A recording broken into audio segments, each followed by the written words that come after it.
Beaucoup de gens se sont plaints que je ne leur ai pas envoyé des fleurs. Mais dans un combat politique, on n'envoie jamais des fleurs de remerciement, puisqu'on se bat pour un pays. Pour ce qui est de ma libération, effectivement, tous les officiers du Congo sont venus me rendre les honneurs depuis la clinique jusqu'à l'aéroport, jusqu'au moment où on m'escorte dans l'avion. C'est un peu surprenant quand même. À qui le deviez-vous finalement ces honneurs, alors qu'on vous a vu vous humilier quand vous arriviez à Brazzaville? C'est peut-être pour faire le contrepoids de l'humiliation de départ. Ah, c'est possible, ça aussi. C'est possible. Oui. C'est possible. Ce sont des hypothèses. On peut passer par là aussi. Tout à fait. Mais vous savez, comme je l'ai dit, tout le monde me reconnaît que je suis un homme de la diplomatie souterraine. Donc, il y a beaucoup de pays qui ont travaillé. Comme je l'avais dit au meeting de Brazzaville, ou à la conférence de presse que j'avais donnée le 3 février 2013 dans les locaux de la Semaine africaine dans la salle Lubadila, où j'avais dit que Denis Sassou a des amis, il est chef d'État, il a des amis. Mais moi, je suis un président d'un parti politique, j'ai aussi des amis chefs d'État. Donc, les amis chefs d'État peuvent parler à des chefs d'État. Voilà.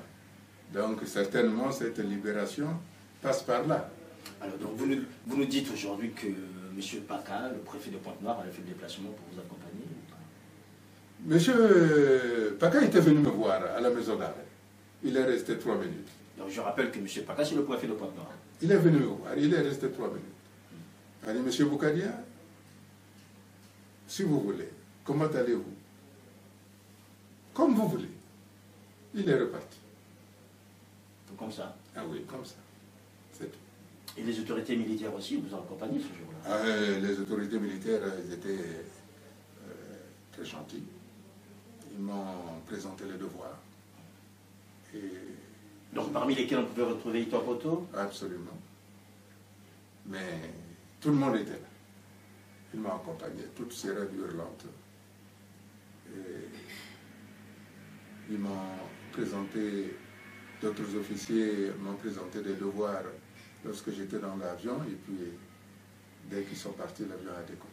Alors, on va peut-être faire un peu de digression, mais Boukadia, est-ce qu'à ce moment-là, l'avion, y a-t-il les 4 000 militaires qui attendaient, ou les 2 000 militaires, ou bien là, il y a juste un petit contingent, puisqu'on sait que le président s'en va, qu'il n'y a plus de problème, il n'y a plus un danger pour nous, il s'en va, donc ce qui est vrai, oui, c'est que le consulat, le consul adjoint qui avait suivi ça, quand nous sommes arrivés à l'aéroport, il m'a dit, je n'ai jamais fait ce trajet en si peu de temps. Donc les routes étaient barrées. Pour Maurice Boukadia qu'on a arrêté dans des conditions... C'est quand même surprenant, Maurice Boukadia, un peu... Qu'est-ce qui est surprenant, qu'est-ce qui est surprenant, monsieur Makosso? Dites-moi, qu'est-ce qui est surprenant? Quand vous nous faites le récit de votre arrivée à Pointe-Noire, on se dit quand même que c'est fini pour Boukadia.